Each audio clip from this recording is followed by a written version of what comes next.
Like, I have random people smiling at me, like, or if I'm not in the mood, and because sometimes I get quiet or whatever, people go, "Oh, she's so much like Wednesday," and that's a little weird. But it's not. I mean, I can't really process those numbers, and I've spent as much time as possible off of social media just because I don't really like it that much, and I feel like, I don't know, things are a big deal 1 minute and then they just kind of blow away the next. But I'm just really, really appreciative of people who have reached out or said something in public, and things that have been sweet. Or there's just so many people worked on that show, and it was 8 months in Romania away from families, and I just know my cast worked really hard, my crew worked really hard, and to see them getting the appreciation and respect that they deserve is very exciting for me. Beautiful. Let's bring it back to the beginning. Tell us the audition story. What was it like? When did you know that you were really resonating with this character?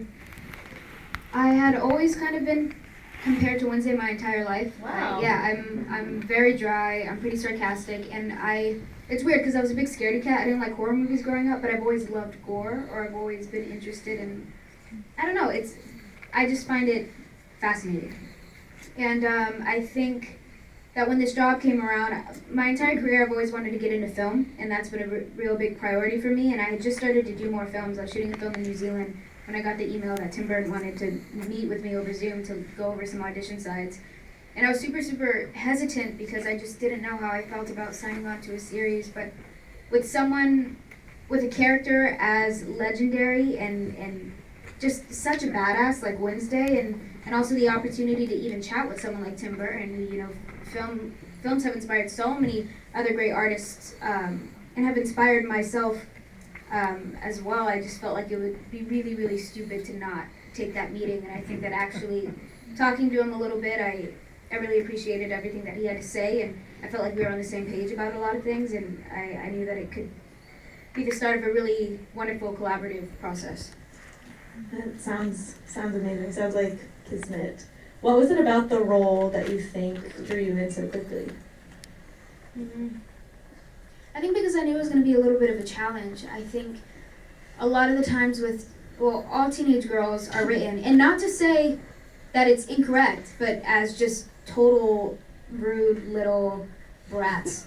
And So you can only do that so many times and try to make it fresh and different every time. And with someone like Wednesday, we had never seen her as a teenage girl before. She's only ever been a child. So there's something really sweet and endearing about a little child saying really combative, morbid things because she doesn't know any better. She just thinks it's fun.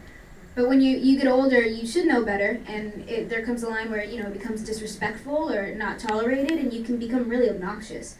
And I think, to be able to play someone like Wednesday and kind of find what that balance is, or when you should add emotion, or maybe there's a naive nature to her fascination with dark things, so that it makes it acceptable, or because. I don't know, there was just like a lot of layers that had to go into something like this, when we're spending so much time with her before. She's only ever been the one-off, one-liner joke. So, she's pretty much on screen the entire series, so I don't know, I just thought I knew that I would learn a lot, I guess. Yeah, I think I really resonated with how complex of a character she was too. I feel like that's so rare in TV, and I thought, as a writer, looking at that, I was so just blown away with how many intricacies there were. What was that like every day on set? And you were also far away from your family. What was that like to embody that time and time again? Terrifying. Really? Yeah, because, I'm naturally someone who puts a lot of pressure on myself, and I don't know, I'm every day I go to work, I'm nervous, and I think working again with someone like Tim, and then also just really wanting to do the character justice because I have so much respect for her while not ripping anybody off. Christina Ricci, nobody had ever seen a Wednesday deadpan and sarcastic like that previously. She was a happy child who just enjoyed death. So it's like her impact and the way that she was able to shift everything is, I don't know, it says a lot. And I know that a lot of people who grew up watching her, myself included, you have to be able to tie in a few nostalgic aspects that keep her that keep her familiar for audiences, older audiences, but then you have to slowly but surely add new layers or new emotions or a new expression just so that this new take and this new version that you're doing is kind of, it's like you're almost spoon feeding the audience, and that was scary because the power of nostalgia, especially after something like the pandemic, Yeah. you know, it's what we crave. That's why reboots and revivals are so popular right now, because it's the only thing keeping people in the theaters.